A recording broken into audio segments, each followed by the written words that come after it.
I found her. Hey.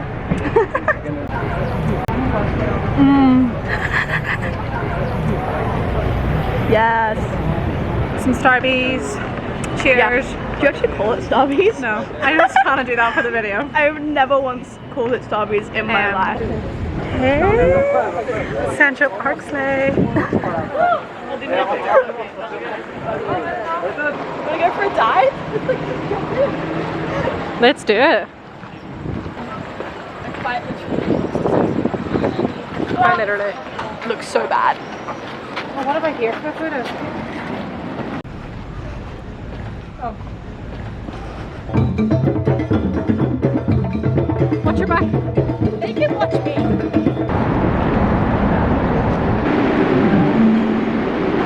Good morning. Today we're going to Jane's Carousel, Chinatown, and Little Italy. So let's get going. We got a lot to do today. I'm not sure if it's all of Brooklyn or if it's just this part of Brooklyn, but it's so much more quiet than Manhattan. Like, what is this? It is so quiet.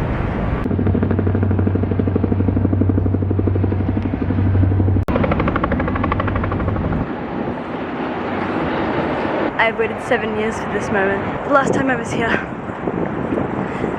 my mother would not pay $3 to buy me a ticket to get on this carousel. So, now that I'm here, I'm buying my own damn ticket and I'm getting on this carousel because I want to.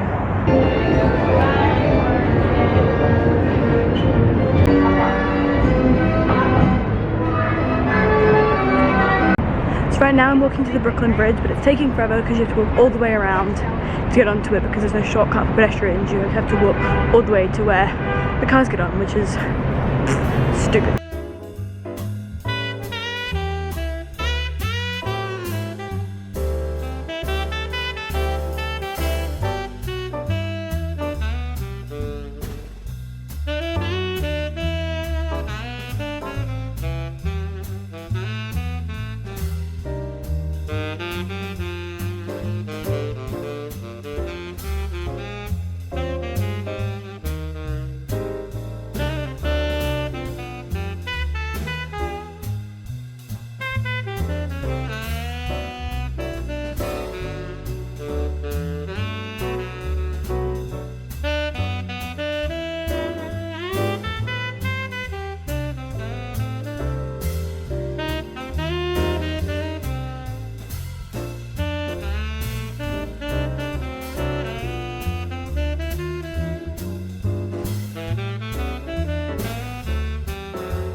Quite literally not that hungry since I just had 2 hours ago, had so much food in Chinatown. I literally had so much food. I think the least amount of food, like least amount of money I paid for a meal, like at a restaurant, the whole time I've been in America. I've had like the most amount of food for the littlest amount of money, because the last time you saw the food, I didn't even have my fried rice. I honestly could have just had the fried rice, but it also came with like the soup and the spring roll and this tea, which I didn't drink because I don't like tea, and it just came with everything, and it was also the chicken and the extra rice, and it was just so much. and it was under $30 US dollars. And now I'm eating dinner. I mean, I'm not going to actually eat it. I'm going to order it here and maybe try eating it and then probably take it home. But I'm really tired, so I'm probably just going to sit for a while.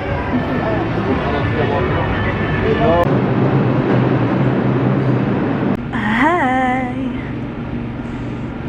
Okay, so I just got back and I have a story for you. I have been so good at the trains that I have been saying for the past couple of days that I have not gotten on a wrong train, which is why I obviously got on the wrong train tonight, because I jinxed myself. So when I was getting on the train, I'm sorry about the air conditioning, it's just gonna have to be on. Got on the train because I couldn't see any other signs for uptown. Like I couldn't see any signs uptown, downtown, or like the thing. And then when the train came, it had Astoria, which I was like, great.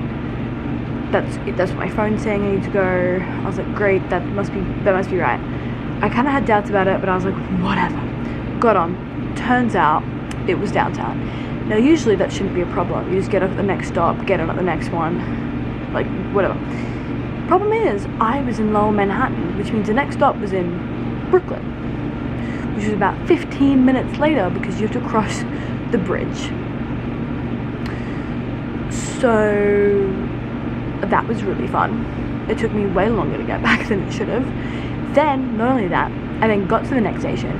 Then my phone didn't know where I was. I had to reset it, and then it was like, you have to go out of the station and go to a new station. And I was like, why? And then I went out and I was like, these roads make no sense. So I refreshed it. I did not have to go out of the station. I had to go back into the station, and then I had to repay because I went out of the station. I was like, this is fucked, so stupid. Sometimes I hate Google Maps. It's so annoying. So that was so annoying. So anyways, that was my story time. Now I'm going to do my little tiny shopping haul from stuff that I got in Little Italy and in Chinatown. This is what I got from my friend Ruth. They went to summer camp because they wanted one. So I love New York t-shirt and a bad boy keychain because I know they'd like it. And then I got myself a New York Yankees cap. I also got these pajama pants because I wanted them. So I got this postcard. Oh.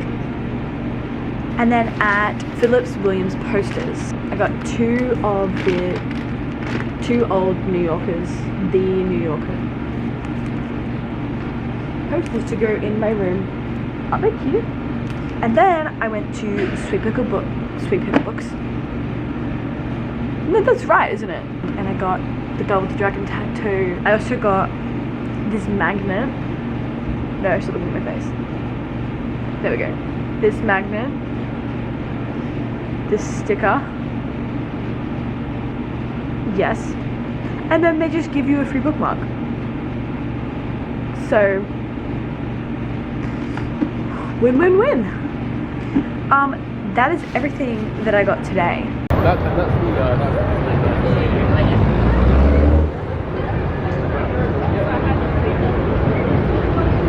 I'm about to see Moulin Rouge. Let's go.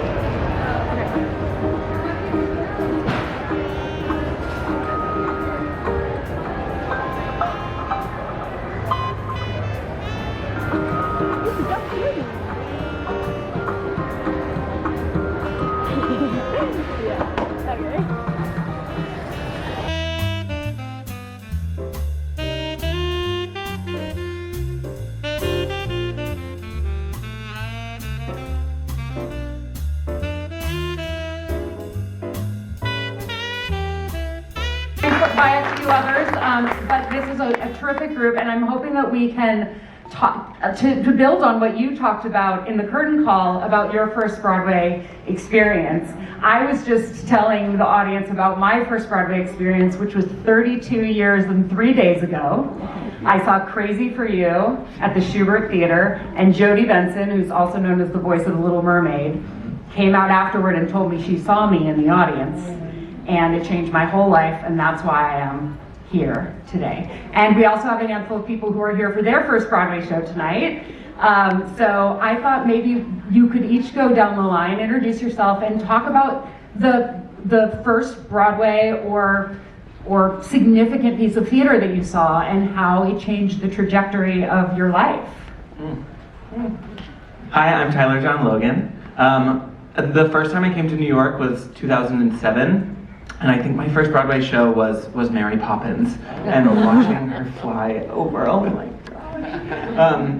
Yeah, I saw a whole slew of shows, so that entire trip was just so magical. And I can't believe that now I get to be on the Broadway stage. That's crazy. So sorry, I was there. Hi everyone, my name is Jen Stafford. I'm in the ensemble. I'm heel 6. I'm in the blue can dress, kicking away. When I was 12, we did a dance studio trip here to New York, which was very memorable. And we saw 2 shows. We saw Thoroughly Modern Millie, and with Sutton Foster, and that was game changing for me. I know, same as you. So maybe we were in the same night. Can you imagine? Mine was matinee. It was a matinee. Yeah. Sorry. Okay, probably. July 2nd, no, I'm just kidding. And then I also saw Moving Out, which was, yeah, we all know. It was cool to see dance displayed in such a high level and like artistic way. So I think it just made me think it was a possibility of a career, and which was really, really cool. Yeah. Hello everyone. My name is Ricky Rojas. I play the part of Santiago. My first Broadway show wasn't until really late because I grew up in Australia. Yeah! All right.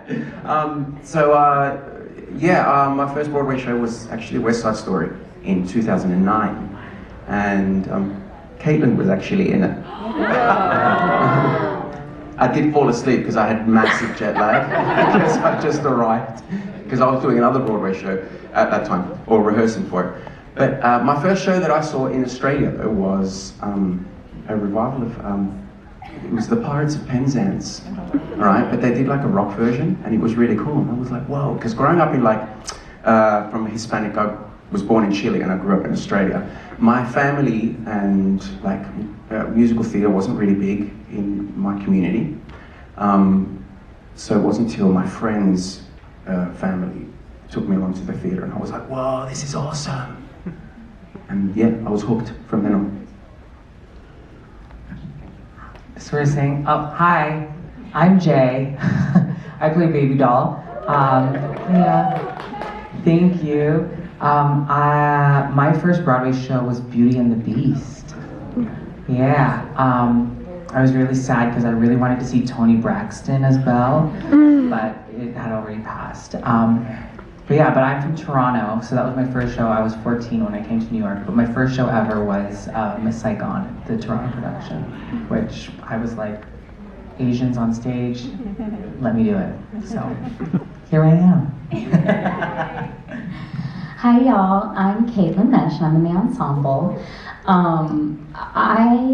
My first show was Thoroughly Modern Millie. My mom was a high school theater teacher, so I kind of grew up in play practice and rehearsals, and I knew very early on, I was like, wow, I want to do what they're doing. That sounds like fun, like make-believe for a career, you can get paid for that? Cool. And so I had been obsessed for a very long time. When I was 13 years old, my mom and my grandmother gave me a trip to New York, because I'm from Kansas City originally, and they said, we're gonna go to New York, we're gonna see a Broadway show for the first time. So I saw Thoroughly Modern Millie, I saw The Lion King, and I saw the revival of Into the Woods, which is maybe, I know, It's like one of my favorite musicals ever. And I think it was the original played in this, and in Al Hirschfeld, which might have been the Martin Beck at the time. But yeah, never stopped loving it, and glad I get to do it. Hi, my name is Ricardo. I'm in the ensemble as well. I'm born and raised in New York City, so I think I had a pretty good entrance into the world of art and live theater. And my mom worked in a high school, and I would often be her +1 when she chaperoned the school trips. So I got to see a lot. I'm gonna go out on a limb and say I think my first show was Cats at the Winter Garden. Do you remember having a reaction to it, or was it just always ingrained in you that you were like, yeah, this is a thing one can do? I think that one stood out to me the most because it was just the freakiest. I remember sitting very near to like the edge and just seeing like people dressed as cats crawl at me and being like, this is really freaking weird, and I like it. And I like it a lot. I want to do But I'd love for everybody to talk about, specifically because tonight is Kids Night, if you have any advice that you wish you'd gotten, or that you're so appreciative that you got when you were training, or something that advice that you would give to people who are trying to get into it now. I feel like there's just enough time for a few words of wisdom from each of you. And Andre, I'm going to make you start. Andre, you start. Because you haven't said anything yet. I'm going to start with a song. You can do it in song if you want. I mean, I've said this actually on this stage before. The best advice I've ever gotten was I had an audition, and I was running around everybody, wanting them to read with me. Oh, wait, how did I do that? How did I do that? How did I do that? Do you think I did that good? Did you think I did that good? Anybody? And finally, a woman that I was working with at the time, she said to me, now, Andre, she's like, have you done your work? I said, I have. She's like, you're prepared. I said, I am prepared. She said, okay, so if that is your job, there is nothing you can do wrong. If that is not your job, there is nothing you can do right. So go in there, do your work, do your job, and let it go. Be good. So just know that if you go in somewhere and you do the best that you can do, and you do your work and you're prepared, leave that audition and let it go. And if it's yours, it'll come to you. And if it's not, there's something else that is for you right around the corner. It's always been the best thing that's ever happened to me. Can anybody beat that? Thank you, good night.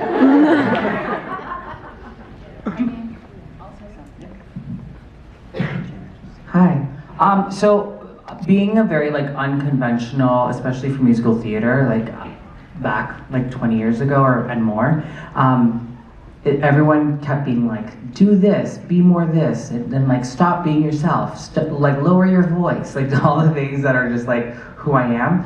And it was like, it took a long time, like through, like I went to performing arts high school, so I like started at 14 and like training and auditioning and doing all of that stuff and like trying to present taller, and then it's like, I'm always gonna be 5'5". So I did all of that, and I went through college for musical theater and the same thing, and then it wasn't until I did a workshop and this woman was like, what's your problem? And I'm like, well, there's no roles for me. There's nothing, you know, I can't be 6 foot tall. And she was like, well, just be yourself.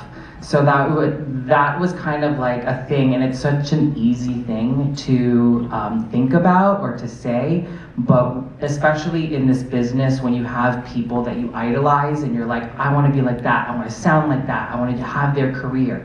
And it's like you can take bits and pieces from people's career or just like things that help you, but really help you become who you are, because there's only one of all of us.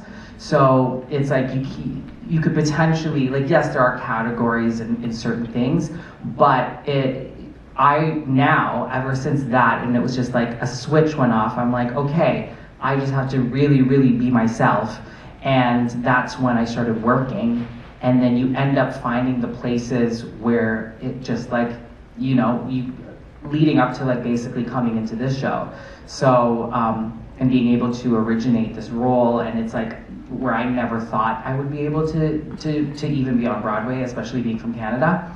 So I would just say like be yourself and like really know who you are, and the more you know that, it's also, it goes the same way of like you won't put yourself forward for things that you're not supposed to be, like that you shouldn't be. It's like, you know, I would never go to a tap dance call, but you know, but like there was a time before the switch that I was like trying to like do it because I'm like, this is work, and I'm, you know, but it's just like the more you know yourself and the more you're confident in who you are and what you bring forward, I feel like you find the work and you find where you need to be. Piggyback off of that, actually. Beautiful said, Jen. In the being yourself, I'm just gonna say, and also believe in yourself. And don't listen to anyone who's trying to limit you, whether that's like, oh, well, you'll never work on Broadway, or you won't be good enough for this, or you won't do this, because... Especially when that person is yourself. Yeah, because that's really not up to you. Kind of like what Andre said, your job is to just be prepared and do the work and find what feels good, what feels honest to you, and then just present that and kind of let the world, the university industry, do the rest of it. And just for dancers, because that's where I come from, that's my background, you never stop training, never stop learning. There's no like destination of like, okay, finally my arabesque is gonna, when it gets to this high, then I'll be good enough for Broadway. No, never stop learning. Always add things into your tool belt and your arsenal so that you can stay ready instead of having to get ready for something. And in saying that, do the work and work very hard, but when you're working, remember to be kind to yourselves. Don't be too hard on yourselves, because it's a process. You're never going to be perfect. When people start learning a new skill or something, everyone wants to hit the ground running and be really good at the start. It's a process. You're gonna stumble, you're gonna fall, but you just got to keep going and steady. Slow and steady wins the race. You know, small wins, and you'll get there. But be kind to yourself and to others. Yeah, and to others. Yeah. And perfect is boring, man. So you know, be yourself. That thing that you think is something that is your flaw is something that's going to shine in someone else's eyes, you know, because that's you, and no one can be you. That is a beautiful place to wrap it up. Thank you all so much. Thank you. Hey, I saw you in the can. Yeah, I moved up. Oh, nice. Amazing. Oh, thank you. Of course. Oh my goodness, thank you. Hello. You're incredible. Thank you so much. Thank you. Thank you.